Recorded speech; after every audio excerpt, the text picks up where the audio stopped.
పిల్లలు కాదు చిచ్చర పిడుగులు, పలు రంగాల్లో రాణిస్తున్న చిన్నారులు. పూర్తి వివరాలకు చదవండి రేపటి సాక్షి హైదరాబాద్ ఎడిషన్. ఈ వారం నామినేషన్ ఒక్క రోజులోనే పూర్తయింది. గౌతమ్, తేజ, పృథ్వీ, అవినాష్, విష్ణుప్రియ, యష్మి నామినేట్ అయ్యారు. ప్రతి సీజన్లో మిగతా ఎపిసోడ్స్ గురించి జనాలు ఎంత తిట్టుకున్నా సరే ఫ్యామిలీ వీక్ వస్తే మాత్రం తప్పకుండా చూస్తారు. ఈ వారం అదే జరగనుంది. తల్లి రాకతో నబిల్ ఫుల్ హ్యాపీగా ఫీల్ అవ్వగా తేజ మాత్రం కన్నీళ్లు పెట్టుకున్నాడు. గడ్డం గురించి నిఖిల్, యష్మి సోదిలో ముచ్చట్లు పెట్టుకున్నారు. ఇలా ఇవాల్టి ఎపిసోడ్లో ఏం జరిగిందనేది ఇప్పుడు చూద్దాం. గతంలో హౌస్ మేట్స్ కోసం వారం రోజుల పాటు అన్లిమిటెడ్ ఫుడ్ అందించేందుకు నబిల్ సీజన్ అంతా స్వీట్స్ తిననని త్యాగం చేశాడు. ఇప్పుడు దాన్ని బ్రేక్ చేసిన బిగ్ బాస్ యాక్షన్ రూమ్కి రమ్మని పిలిచి హల్వా ఇచ్చాడు. ఇది జరిగిన కాసేపటికి మరోసారి యాక్షన్ రూమ్కి పిలిచి ప్లేట్లో స్వీట్స్ పెట్టాడు. ఇవి తింటూ ఉండగానే ఇతని తల్లి నజ్మా, నుష్రత్ హౌస్లోకి వచ్చారు. హౌస్లోకి వచ్చిన తర్వాత అందరూ నబిల్ తల్లిని పలకరించారు. ఆ తర్వాత నబిల్ తల్లి కూర్చుని మాట్లాడుకున్నారు.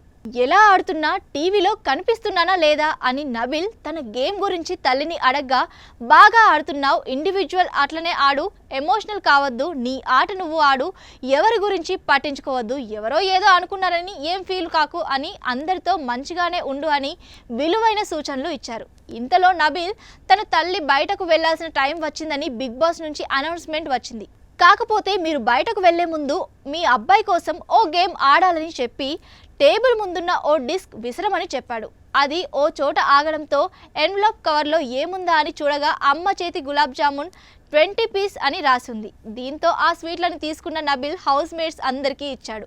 వెళ్లే ముందు కనిపించిన మా అమ్మకి పాట ప్లే చేయగా అందరూ కలిసి డాన్స్ చేసి నబిల్ తల్లికి టాటా చెప్పేశారు. తల్లి వెళ్లిపోతుండడంతో నబిల్ కాస్త ఎమోషనల్ అయ్యాడు. ఆమె వెళ్లిపోయిన తర్వాత నిఖిల్ ఒంటరిగా కూర్చుని ఉంటే యష్మి టీజ్ చేసింది. గడ్డం గురించి మాట్లాడుతూ, మంచి గడ్డం వద్దురా వద్దురా అంటే అస్సలు విన్నాడా అని నిఖిల్ గురించి పృథ్వీకి చెప్పింది. దీంతో నువ్వు గడ్డం పెంచుకోరా అని నిఖిల్ అన్నాడు. అవును, నువ్వు తీసేసి రెడ్ ఫ్లాగ్ అయ్యావని నిఖిల్ని పరోక్షంగా కౌంటర్ వేసింది. హౌస్లో గడ్డం ఉన్నవాడివి నువ్వు ఒక్కడివే, ఆ గడ్డానికి పడిపోయా నేను అని పృథ్వీతో యష్మి ఫ్లర్ట్ చేసింది. ఇది విని నవ్వేసిన నిఖిల్, ఈ డైలాగ్ వింటే విష్ణు ఏం చేస్తే తెలుసా, నైట్కి నైట్ నిన్ను చంపేస్తుంది అని యష్మిని ఆట పట్టించాడు. నబిల్ తల్లి వచ్చి వెళ్ళాక తన తల్లిని గుర్తు చేసుకుని తేజ తెగ బాధపడ్డాడు. అందరు పేరెంట్స్ వస్తారు కానీ నా కోసం మాత్రం రారు. ప్లీజ్ బిగ్ బాస్, నేను ఏడిస్తే మా అమ్మకి నచ్చదు, కానీ అమ్మ కోసం ఏడుస్తానని అనుకోలేదు బిగ్ బాస్. ఇంకా కష్టపడి ఆడతా బిగ్ బాస్, ప్లీజ్ ఇంత పెద్ద పనిష్మెంట్ నాకు ఇవ్వద్దు. మీరు ఏదంటే అదే, నాకు ఇంతకంటే పెద్ద పనిష్మెంట్ ఏదీ ఉండదు. కావాలంటే ఎవ్రీ వీక్ డైరెక్ట్ నామినేషన్ అవుతా అని తనలో తానే అనుకుంటూ తేజ ఏడ్చాడు. కాసేపటి తర్వాత అవినాష్ దగ్గర నిఖిల్ ఓపెన్ అయ్యాడు. నాకు తేజ అదే గిల్ట్ అవుతుంది, నాకేం తెలుసురా అలా అవుతుందని, ఇప్పుడు మా అమ్మ వచ్చినా నేను అంత హ్యాపీగా ఫీల్ అవ్వలేను అని నిఖిల్ అన్నాడు. దీని తర్వాత ఫ్రీజ్ రిలీజ్ అనే గేమ్ని బిగ్ బాస్ పెట్టాడు. మిగతా వాళ్ళ సంగతి ఏమో తెలియదు కానీ విష్ణుప్రియ పృథ్వీ దగ్గరకు రాగానే పలుమార్లు ఫ్రీజ్ చేశాడు. దీంతో విష్ణుప్రియ పృథ్వీ మీద వాలిపోయి తెగ ఫీల్ అయిపోయింది. అలా ఇవాల్టి ఎపిసోడ్ ముగిసిపోయింది.